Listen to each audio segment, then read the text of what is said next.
اعوذ باللہ من الشیطان الرجیم، بسم اللہ الرحمن الرحیم،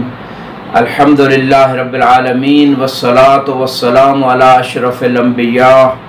حبیب قلوبنا و طبیب نفوسنا بالقاسم محمد وعلى آلہ الطیبین الطاہرین، اما بعد فقد قال اللہ سبحانہ وتعالی فی کتابہ المجید، بسم اللہ الرحمن الرحیم، یا ایھا الرسول بلغ ما انزل الیک من ربک وان لم تفعل فما بلغت رسالتہ، صدق اللہ العلی العظیم۔ عید غدیر عید اللہ الاکبر ہے، جیسے کہ معصوم نے فرمایا کہ میری امت کی عیدوں میں سے اعظم اعیاد امتی ہوا عید یوم الغدیر، اور غدیر کے دن علی علیہ السلام کو اور باقی 11 ائمہ کو اللہ کے رسول نے اللہ کے حکم سے اپنا خلیفہ، اپنا نمائندہ اور اپنا وصی اور جانشین مقرر فرمایا تھا، اور فرمایا تھا من کنت مولا ہو فہذا علی مولا، کہ جس کا میں آقا ہوں اس کے علی آقا ہے۔ لہٰذا یہاں مولا سے مراد آقا ہے، حاکم ہے، سردار ہے، کیونکہ اگر کوئی اور معنی لیں تو وہاں 3 دن لک و دک صحرا میں ٹھہرانا اور امیر المومنین کہہ کے سلام کروانا، بیعت لینا، یہ سارے قرائن کسی اور معنی پہ حمل نہیں ہو سکتے۔ اور اتنی بڑی جو خدا نے وہاں تنبیہ کی ہے کہ اگر یہ کام نہ کیا تو گویا رسالت کا کوئی کام نہ کیا، یہ خود آیت کرینہ ہے کہ یہاں مراد امارت، حکومت، خلافت ہے۔ عید غدیر کے بہت سارے اعمال ہیں، ان میں سے غسل ہے،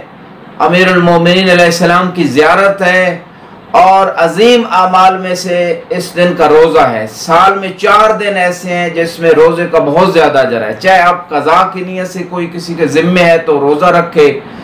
ورنہ اگر قضا نہیں ہے تو اسی دن کے مستحب روزے کی نیت سے روزہ رکھے۔ اور یہ روزہ 60 سال کے عمل سے افضل ہے، بعض روایات میں 60 سال کے گناہوں کا کفارہ ہے، بعض روایات میں پوری زندگی، پورے زمانے کے روزوں کے برابر اس کا ثواب ہے۔ 100 حج عمرے کا ثواب ذکر ہوا اس دن کے روزے کے حوالے سے۔ اور اسی غدیر کے دن کے روزے کو افطار کروانا، معصوم فرماتے ہیں گویا اس نے ایک فیام کو افطار کروایا ہے،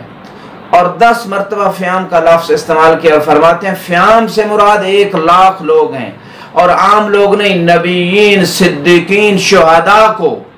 یعنی 10 لاکھ نبیوں، صدیقین، شہداء کو اگر آپ ایک مومن کو افطار کروائیں گے آپ کو ثواب ملے گا۔ اس دن مبارکباد دینا، خوش ہونا عید کے طور پہ، اس کو خوشی کے طور پہ منانا، دوسروں کو کھانا کھلانا، صدقہ دینا، 1 درہم 1 لاکھ درہم کے برابر ہے۔ تو لہذا یہ تمام برکات، یہ تمام خیرات سے انسان کو محروم نہیں ہونا چاہیے۔ اور سب سے بڑی بات جو ان اعمال میں سے ایک عمل اور بھی ذکر ہوا ہے، وہ ظہر سے پہلے اگر 2 رکعت نماز ایک انسان پڑھتا ہے، اور وہ 2 رکعت کا طریقہ یہ ہے کہ غدیر کے دن کی 2 رکعت کی نیت قربتاً اللہ دل میں کرے، اور سورہ الحمد کے بعد 10 مرتبہ سورہ توحید، 10 مرتبہ آیت الکرسی، 10 مرتبہ سورہ انا انزلنا، دونوں رکعتوں میں اسی طرح کرے۔ اس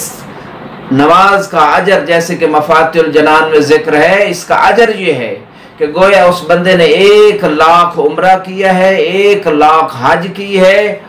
اور اس کی دنیا و آخرت کی حاجات پوری ہوں گی۔ پروردگار سے دعا ہے کہ بحق محمد و آل محمد ہمیں غدیر سے دنیا و آخرت کے اعتبار سے ویسے استفادہ کرنے کی توفیق دے جیسے پروردگار چاہتا ہے۔ وآخر دعوانا الحمدللہ رب العالمین۔